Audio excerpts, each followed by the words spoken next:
Jake Morrison stood at the big window of the space station. He watched the alien ships move through space like silver fish swimming in a dark ocean. The ships were beautiful, but Jake felt worried. He had been waiting for this day for months. And now it was here. The space station was called New Horizon. It was humanity's best station, floating high above Earth. Jake was the commander, which meant he was in charge of keeping everyone safe. Today, that job felt harder than ever. "Commander Morrison, they're asking to come aboard," said Lieutenant Amy Foster. She was young but smart, and Jake trusted her. Her voice sounded nervous. "Let them come," Jake said. "We need to talk to them." The aliens were called the Zilani. They looked like tall, thin people, but their skin was blue and their eyes were black. They thought they were better than humans. Jake had met them before, and they always acted like humans were children. The Zilani. Leader was named Vexstar. He walked into the meeting room like he owned the place. His feet made no sound on the metal floor. Behind him came 3 other Zilani, all wearing shiny silver clothes. "Commander Morrison," Vexstar said. His voice sounded like music, but cold music. "We have come to see your ... concerns." Dr. Lisa Carter was already in the room. She was Earth's best scientist who studied space. Her hair was gray, and she wore thick glasses. She had been working day and night to prepare for this meeting. "Thank you for coming," Jake said. "Dr. Carter has important information to share with you." Lisa stepped forward. She held a small device that showed pictures in the air. "Hi, Commander. Vexstar, we've discovered something dangerous coming toward us. We call it the Crimson Tide." The pictures showed space maps with red lines moving across them. The red lines looked like blood spreading through water. "This phenomenon appears every few thousand years," Lisa explained. "It's not just a storm. It tears apart space itself. Any civilization in its path, it's destroyed unless they prepare correctly." Vexstar looked at the pictures. His black eyes showed no interest. "Dr. Carter, your technology is primitive. Your understanding of space is limited. We have traveled between stars for millions of years. We have seen many cosmic events. But have you seen this one?" Lisa asked. She made the pictures bigger. "Look at these readings. A gravitational waves alone will crush any normal shield." One of the other Zilani laughed. It sounded like bells ringing. "Commander Morrison, with respect, your species has barely left your home planet. We appreciate your concern, but we do not need warnings from children." Jake felt angry, but he kept his voice calm. "We're not children. We're neighbors, and neighbors help each other." "Help?" Vexstar tilted his head. "Your ships cannot even reach the next star system without our help. Your weapons are toys. Your shields are made of metal and hope. What could you possibly teach us?" Lisa tried again. "The Crimson Tide doesn't work like normal space phenomena. It doesn't care how advanced your technology is. It changes the rules of physics itself." She showed them more pictures. These showed dead worlds, empty space where planets used to be. "We found evidence of 12 advanced civilizations that were destroyed by this event. All of them had technology far beyond ours." "Impossible," said another Zilani. "Advanced civilizations adapt. They survive." "Not this time," Lisa said quietly. "The Crimson Tide is different. It's chaos given form. The only way to survive is to expect the unexpected and build defenses that can change when needed." Vexstar waved his hand, and the pictures disappeared. "Dr. Carter, your fears are understandable. Primitive species often fear what they do not understand. But we have faced cosmic storms before. Our shields can handle anything." "Even something that makes your shields forget how to work?" Lisa asked. The Zilani looked at each other. For a moment, Jake thought he saw doubt in their eyes. But then Vexstar spoke again. Our technology is perfect. It is based on laws of physics that never change. Your technology is crude because you expect it to fail. That is why you remain weak. Captain Ryan Blake's voice came through the communication system. He was on the monitoring station called Watchman, far from Earth. Commander Morrison, we're seeing the first signs. The phenomenon is starting to appear on our sensors. Jake looked at the Zilani. Hi, Commander. Please listen to us. We've prepared shelters and defenses. We can share our plans with you. Plans? Vexstar laughed. Commander Morrison, we do not need to hide in holes like animals. We are Zilani. We master the universe, not bow to it. Lisa stepped forward one more time. Please, just look at our data. We're not asking you to trust us. We're asking you to trust science. Your science, Vexstar said, based on fear and limitation. Our science is based on control and perfection. The Zilani turned to leave. As they walked to the door, Vexstar stopped.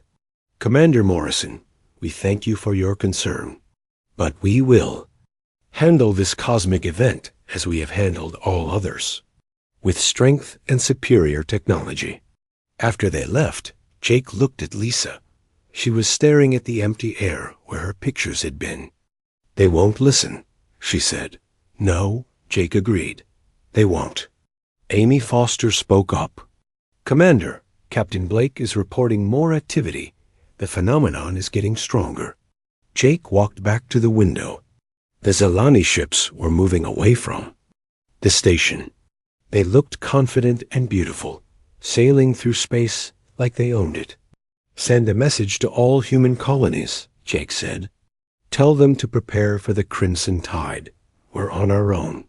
Outside, the first stars began to flicker. Strangely, the sky was about to change, and humanity was the only species ready for what was coming. Lieutenant Amy Foster pressed her face against the observation window of the lunar base. What she saw made her stomach turn cold. The sky was bleeding dot. It started slowly. The stars began to shimmer like heat waves on a hot day. Then the darkness. Between them started to glow with a deep red light. It looked like someone had cut the universe, and it was bleeding into space. Amy, are you seeing this? Captain Ryan Blake's voice came through the radio from the deep space station watchman. He sounded scared, and that made Amy feel worse. Captain Blake never sounded scared. I see it, Amy said. It's beautiful and terrible at the same time. The red light grew stronger.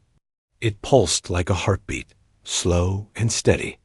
With each pulse, the light spread further across the sky. Amy could see the Zilani fleet in the distance, their silver ships now looking very small against the growing red glow. On Earth, Colonel Dan Price was running between control rooms in the underground bunker. Alarms were going off everywhere. People were shouting orders and asking questions. Dan had been preparing for this day for 2 years, but nothing could have prepared him for how it actually felt. All units, report status, Don said into his microphone. This is not a drill. The crimson tide has begun. The responses came back quickly. Sector 7 bunkers sealed and ready. Electromagnetic barriers online. All civilians evacuated to safe zones. Dan felt proud of his people. While the Zilani had been laughing at human preparations, humans had been digging deep and building strong. Every major city now had underground shelters. Every space station had backup power systems. Every ship had emergency protocols. But would it be enough? Through the thick glass window of the bunker, Dan could see the sky changing. The red light was getting brighter. It didn't hurt to look at, but it made everything feel wrong. The air itself seemed to vibrate with strange energy. Colonel Price, said Sergeant Kelly Blake, Ryan's daughter. She was monitoring the alien communications. The Zilani are sending distress signals. Their ships are in trouble. Dan walked over to her station. On the screen, He could see the Zalani fleet. The ships were flickering like old television sets, with bad reception. Sometimes they looked solid, sometimes they looked like ghosts, sometimes they disappeared completely. "What's happening to them?" Dan asked. "I don't know," Kelly said. "Their shields are failing, but not in any normal way. It's like the shields are forgetting how to work." Back on the lunar base, Amy was recording everything she saw. Dr. Lisa. Carter had asked her to document the phenomenon so they could study it later, if there was a later. "Personal log, Lieutenant Amy Foster," she spoke into her recorder. "The crimson tide is now visible across the entire sky. The phenomenon appears to be affecting space-time itself. The Zalani fleet is showing signs of dimensional displacement." She paused, trying to find the right words. "It's like reality is becoming unstable. The red light isn't just light. It's something else. Something that makes the normal rules stop working." Through her telescope, Amy could see individual Zalani ships more clearly. They were beautiful vessels, all curves and flowing lines. But now they were breaking apart in ways that made no sense. Parts of the ships were aging rapidly, while other parts stayed new. Some sections were turning to dust, while others became liquid metal. "This is impossible," Amy whispered. But she was seeing it happen. On the space station watchman, Captain Blake was watching his instruments go crazy. The readings made no sense. Temperature was showing both hot and cold at the same time. Gravity was pulling in directions that didn't exist. Time itself seemed to be moving at different speeds in different parts of the station. "Kevin, are you getting this?" Blake asked his assistant. Kevin Walsh. Kevin was Dr. Carter's best student. He was young and smart, but right now he looked confused and frightened. "Captain, the readings are impossible. The phenomenon is changing the basic laws of physics." "But our shields are holding," Blake said. "The human shields are working." Kevin looked at his instruments again. "You're right. Our crude electromagnetic barriers are still functioning, but the Zalani shields are failing completely." Blake thought about this. Human shields were simple. They used brute force and redundant systems. They were built to fail safely and keep working even when damaged. The Zalani shields were elegant and perfect, designed to work flawlessly under normal conditions. But these weren't normal conditions. "Kevin, send a message to all human stations," Blake said. "Tell them the human defense systems are working. Tell them to stay calm and trust their equipment." Back in the Earth bunker, Colonel Price was getting reports from around the world. The news was mixed. Human defenses were holding, but the red light was getting stronger. The Zalani fleet was in complete chaos. "Sir," said Kelly Blake, "I'm receiving a transmission from the Zalani. It's High Commander Vextar." "Put him through," Dan said. Vextar's voice came through the speakers, but it sounded wrong. It was full of static and fear. "Earth Station. This is High Commander Vextar. We need assistance. Our fleet is compromised." Dan looked at Kelly. She shrugged. They had tried to warn the Zalani. They had offered to help. The aliens had laughed at them. "High Commander," Dan said carefully, "what kind of assistance do you need?" "Our ships are failing," Vextar said. His proud voice was now desperate. "The phenomenon is affecting our technology in ways we don't understand. Our shields are not protecting us." "Can you reach one of our space stations?" Dan asked. "We're trying," Vextar said, "but space itself is becoming unstable. We don't know if we can navigate safely." Dan made a decision. "All human stations prepare to receive Zalani survivors." I don't care what they said before. They're in trouble now. "Amy." Foster watched from the lunar base as some of the Zalani ships began moving toward human stations. They moved slowly and carefully, like ships sailing through a storm. The red light was now so bright that it was hard to see anything else. "Amy," Captain Blake's voice came through the radio, "we're about to receive Zilani survivors. Are you ready to help?" Amy looked at the sky. The red light was pulsing faster now, like a heart beating rapidly. The universe itself seemed to be in pain. "I'm ready," she said, as the first Zilani ship limped toward the lunar base. Amy could see damage all along its hull. Parts of the ship were missing, as if they had been erased from existence. Other parts were twisted into impossible shapes. Sky was bleeding, and the Zilani were learning what humans had known all along. Sometimes the universe doesn't care how advanced you are. Sometimes it just wants to show you how small you really are. And sometimes the only way to survive is to be humble enough to ask for help. High Commander Vextar stood in the docking bay of the New Horizons space station. His silver uniform was torn and dirty. His proud shoulders were bent with defeat. For the first time in his long life, he looked like what he was, a person who needed help. Commander Jake Morrison walked toward him. Behind Jake came Dr. Lisa Carter and Chief Engineer Paul Bennett. They had been working without sleep for 2 days, helping Zilani survivors. "High Commander," Jake said quietly, "welcome aboard." Vextar lifted his head. His black eyes met Jake's brown ones. "Commander Morrison, He stopped, struggling with words he had never needed to say before. "You need help," Jake said. "Simply, we understand." "Our fleet is destroyed," Vextar said. His musical voice was harsh now. 60 ships, gone. Only 12 survived, and they are badly damaged. Lisa stepped forward. "High Commander, we're sorry for your losses. But we can help you save your people." "How?" Vextar asked. "Your technology is primitive. Your methods are crude." Paul Bennett laughed, but not in a mean way. "Sir, crude is exactly what we need right now. The Crimson Tide doesn't care about elegant solutions. It only cares about what works." In the engineering bay, Paul was working with a Zilani engineer named Creedon. The alien was tall and thin, with blue skin that now looked pale with fear. His hands shook as he tried to understand human equipment. "Your shields make no sense," Creedon said. "They are inefficient. They waste energy. They have too many backup systems." "That's the point," Paul explained. "When the first system fails, the second one takes over. When the second fails, the third one kicks in.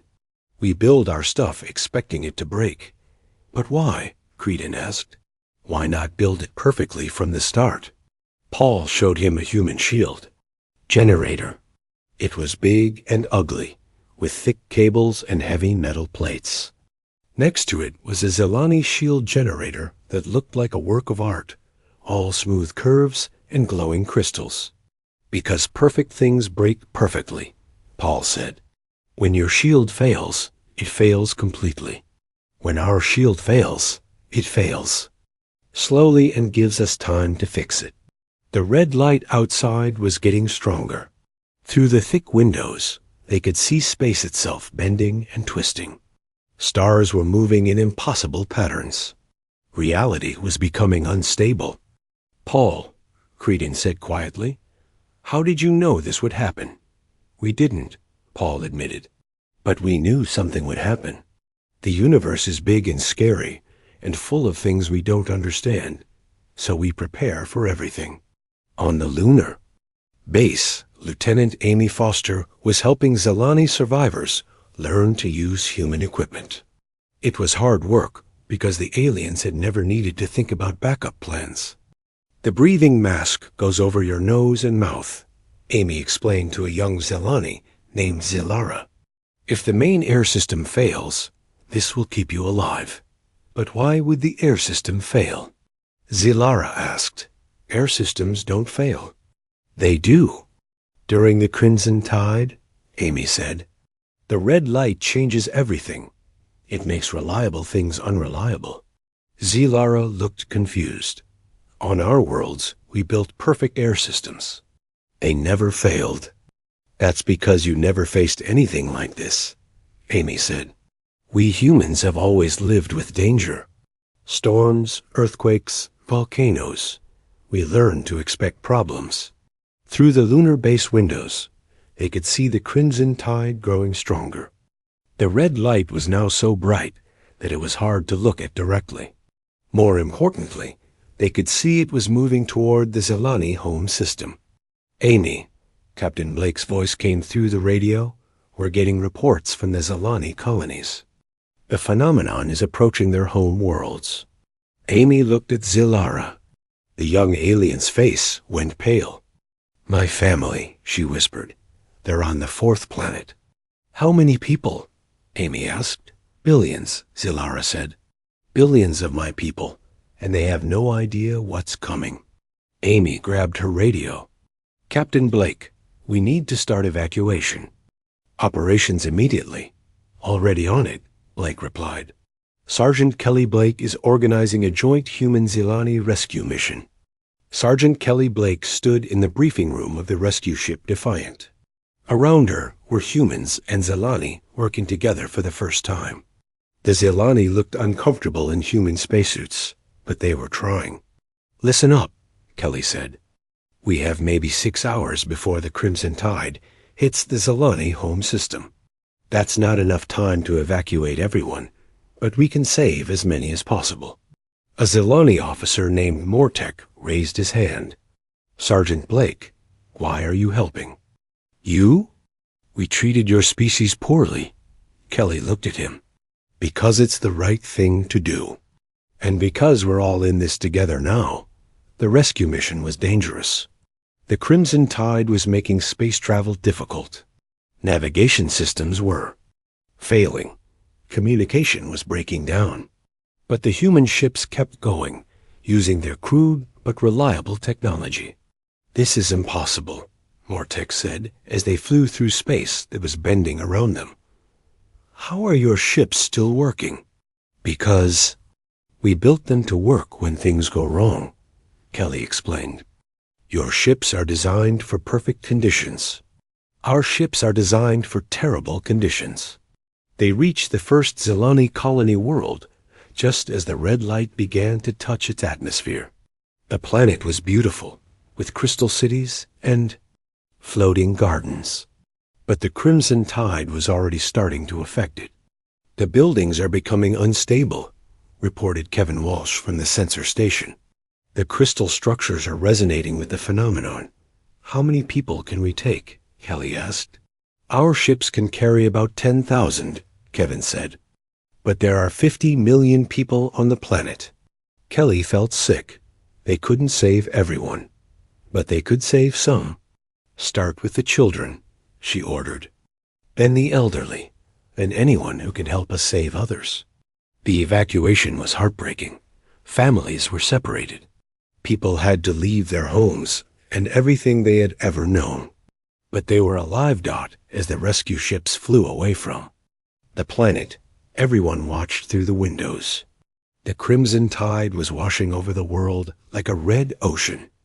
The beautiful crystal cities were changing, becoming something else, something impossible to understand. My home, Zilara whispered. It's gone. Amy put her hand on the alien's shoulder. I'm sorry, but your people are safe. That's what matters. Back on the New Horizon station, Commander Morrison was meeting with High Commander Vextar again. The alien leader looked older now, worn down by loss and the need to depend on others.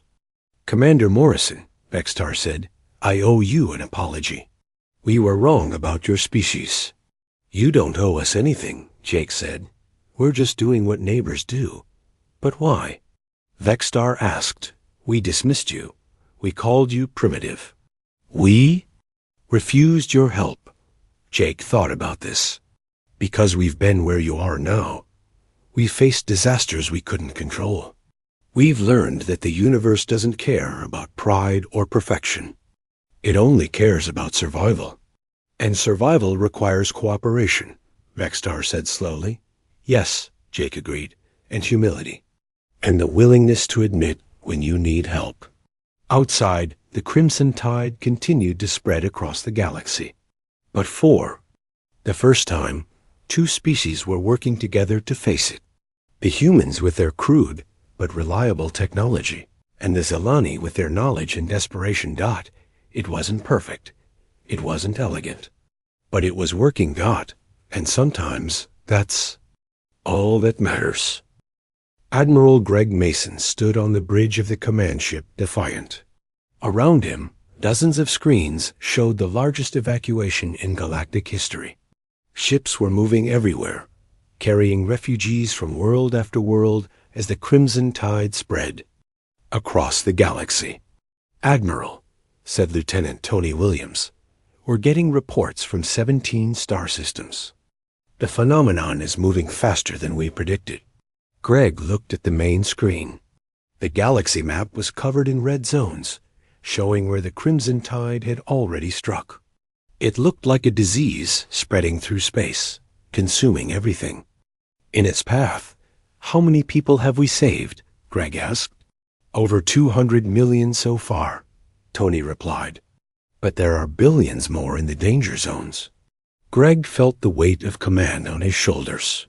Every decision he made would save some lives and doom others. There weren't enough ships, not enough time, not enough anything. "Sir," said Communications Officer Lisa Park, "we're getting a transmission from Dr. Carter. She says it's urgent." "Put her through," Greg ordered. Dr. Lisa Carter's face appeared on the screen. She looked tired and excited at the same time. Behind her, the Zelani scientist Creedon was working at a computer covered in strange equations.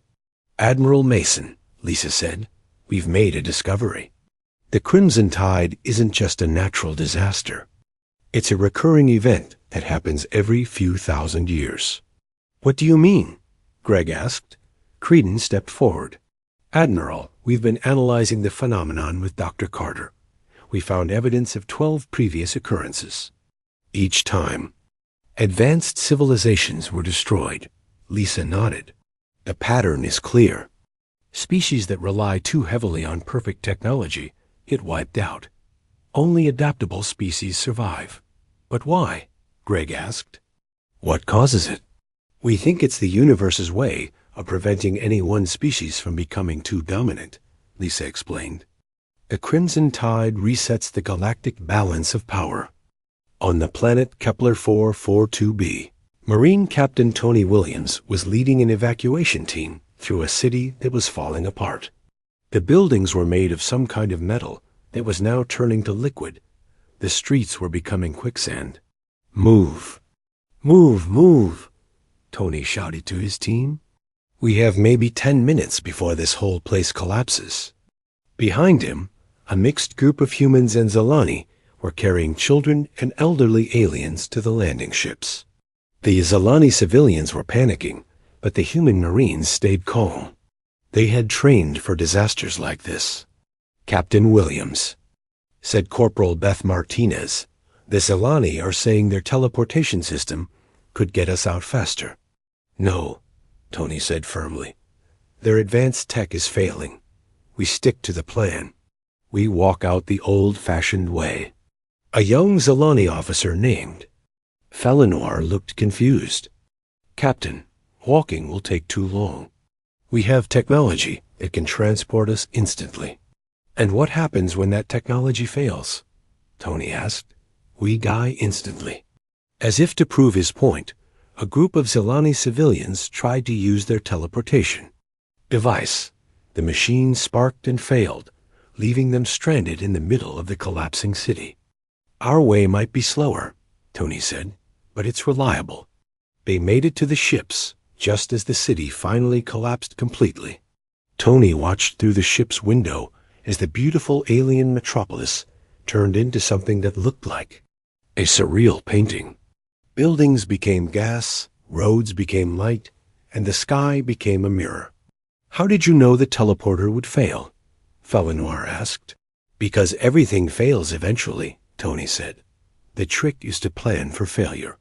In the Deep Space Monitoring Station watchman, Captain Ryan Blake was coordinating rescue operations across 12 star systems. His station had become the nerve center for the evacuation effort. "Ryan," said his daughter Kelly over the radio, "we're approaching the vegan system. The crimson tide is already affecting the outer planets." "What's the situation?" Ryan asked. "Bad," Kelly replied. "The phenomenon is creating gravitational anomalies. Some planets are being pulled apart. Others are being compressed into diamonds." Ryan looked at the sensor readings. The vegan system had been home to one of the most advanced civilizations in the galaxy. Their technology was so sophisticated that they had turned their planets into paradise worlds. Now, those same planets were being destroyed by the very perfection of their technology. "Kelly, focus on the primitive colonies," Ryan ordered. "The ones that still use basic technology." "Roger that," Kelly replied. "But why those first?" "Because they're the most likely to survive," Ryan explained. "The advanced colonies are probably already gone." Dr. Carter and Creedon were working together in the research lab, trying to understand the crimson tide's behavior. Around them, walls of data scrolled past on screens. "Look at this," Lisa said, pointing to a chart. "Every time the phenomenon appears, it targets the most advanced civilizations first. It's like it can sense technological complexity," Creedon. "Agreed. The more sophisticated the technology, the more vulnerable it becomes." "But why?" Lisa asked. "What's the connection?" Creedon thought about this. Perhaps advanced technology makes species overconfident. They stop adapting. They become rigid. And rigid things break when the universe changes," Lisa finished. They worked in silence for a while, analyzing data from the destroyed civilizations. The pattern was clear. Species that had mastered their environment were the first to fall when the environment changed. "Lisa," Creedon said quietly, "my people were becoming like that. We thought we had conquered the universe. We stopped preparing for the unexpected." "What about now?" Lisa asked. "Now we're learning to be human," Creedon said with a sad smile. "Learning to expect problems and prepare for them." Back on the Defiant, Admiral Mason was getting reports from across the galaxy. The news was mixed. Human colonies were surviving better than expected. They're crude but reliable. Technology was holding up against the crimson tide's effects, but the advanced alien civilizations were falling like dominoes. "Admiral," said Lieutenant Williams, "we're getting a distress call from the Andorian Empire. Their entire fleet is requesting asylum." Greg shook his head. The Andorians had been one of the most powerful species in the galaxy. Their technology was so advanced that they considered themselves gods. "Send them to the Sol system," Greg ordered. "Earth's defenses are still holding." "Sir," said Communications Officer Park, "the Andorian Admiral is asking how a primitive species like humanity can help them." Greg smiled grimly. "Tell him that sometimes being primitive is an advantage. Tell him that humans have always expected the universe to try to kill them." As the crimson tide continued to spread, more and more alien species were coming to human space seeking shelter. The irony wasn't lost on anyone. The galaxy's most advanced civilizations were being saved by the species they had considered the most backward. "Admiral," said Lieutenant Williams, "we're getting reports of something strange. The crimson tide is starting to affect time itself." Greg looked at the sensor readings. In some areas, time was moving faster. In others, it was moving slower. Some places seemed to be experiencing multiple timelines at once. "How are our people?" "Handling it?" Greg asked. "Better than expected," Williams replied. "Our simple chronometers are still working. The alien atomic clocks are all failing." "Of course they are," Greg said. "Complex things break in complex ways." Through the bridge windows, Greg could see the galaxy burning red. Entire star systems were being transformed into something unrecognizable. The Crimson Tide was rewriting the rules of reality itself, but humanity was surviving. Not because they were the strongest or the smartest, but because they were humble enough to build things that could fail safely and adapt to change. "Sir," said Lieutenant Williams, "we're getting a transmission from Earth. They want to know if we need reinforcements." Greg thought about this. Earth was still safe, protected by its crude but effective defenses. But they were offering to risk their safety to help others. "Tell them thank you," Greg said. "But tell them to stay put. Someone needs to be ready to help rebuild when this is over." The storm was at its worst, but Greg knew they would survive it, because humanity had always known that the universe was dangerous and unpredictable, and they had never forgotten how to adapt. The sky was normal again. Lieutenant Chris Blake stood at the observation window of the new monitoring station, watching stars that twinkled like they always had. But he knew better now. He knew that the universe could change without warning, and that beautiful things could become deadly in moments. "Chris," said his father, Captain Ryan Blake, "remember what we learned." "I remember," Chris replied. "The universe is bigger than we are, and it doesn't care about our pride." 3 months had passed since the Crimson Tide finally ended. The galaxy was a different place now. Hundreds of worlds had been destroyed or changed beyond recognition. Billions of people had died, but billions more had been saved, thanks to the largest rescue operation in galactic history. Commander Jake Morrison walked through the rebuilt sections of the New Horizons station. The corridors were busier now, filled with humans and aliens, working together. The Zelani survivors had become permanent residents, learning to live alongside the species they had once dismissed. "Commander," said Dr. Lisa Carter, approaching with a tablet full of data, "the final reports are in. We saved over 3 billion people from 47 different species." "And how many did we lose?" Jake asked. Lisa's face grew sad. "Approximately 12 billion, mostly from the most advanced civilizations." Jake nodded. The numbers were staggering, but he tried not to think about them too much. Instead, he focused on the survivors and what they were building together. High Commander Vextar was in the engineering section, working alongside Chief Engineer Paul Bennett.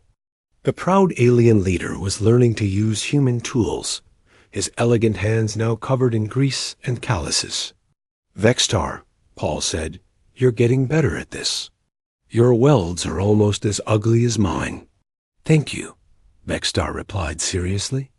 "I consider that a compliment," Paul laughed. "You should. Ugly welds last longer than pretty ones." The two were working on a new type of shield generator. It combined human redundancy with Zelani knowledge, creating something that was neither perfect nor elegant, but was incredibly hard to break. "Paul," Vextar said, "I've been thinking about what you said, about expecting things to fail." "Yeah?" Paul wiped sweat from his forehead. "On my world, we built everything to last forever. We made perfect cities, perfect machines, perfect lives. But when the Crimson Tide came, our perfection became our weakness." "How so?" Paul asked. "Because we had forgotten how to adapt," Vextar explained. "We had become so focused on avoiding failure that we lost the ability to handle it when it came." Paul nodded. "That's the difference between us and you. We humans expect to fail, so we practice failing and getting back up." In the research lab, Dr. Carter and Creedon were working on a new early warning system. They had studied the Crimson Tide for months, learning everything they could about how it worked. "The phenomenon appears to be cyclical," Creedon explained to a group of students. "It returns every 3,000 to 4,000 years." "But why?" asked a young human student named Sarah Kim. "We believe it's the universe's way of preventing stagnation," Lisa replied. "When species become too comfortable, too reliant on technology, they stop growing. The Crimson Tide forces them to adapt or die." So it's like a test? Asked another student.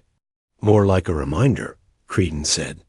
A reminder that no matter how advanced we become, we're still small creatures in a vast universe.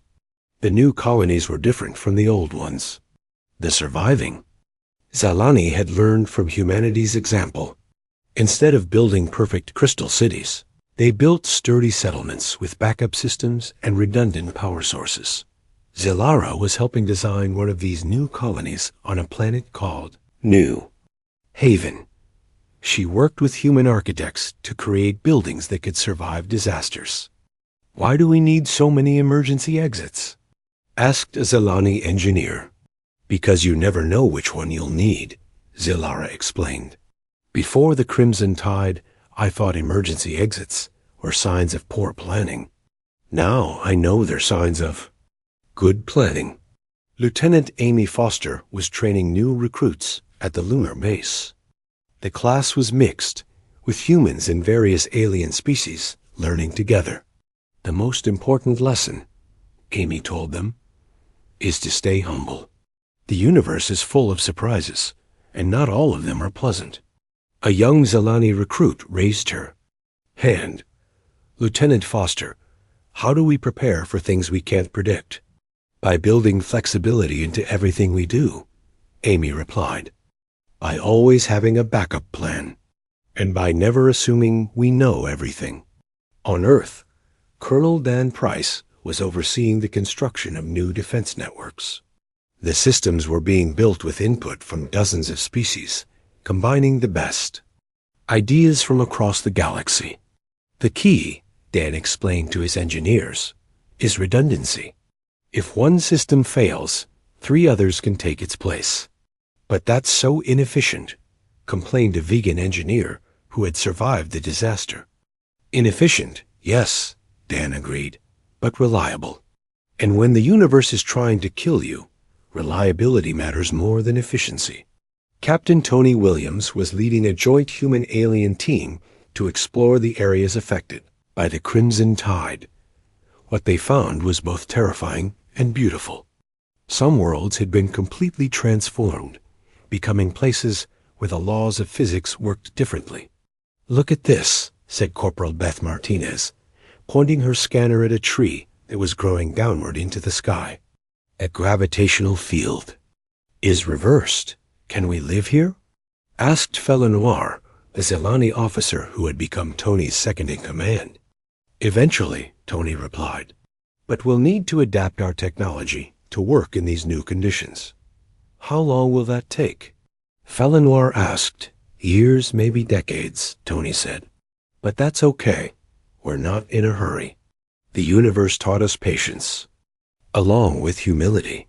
Admiral Greg Mason was in his office, reviewing reports from across the galaxy.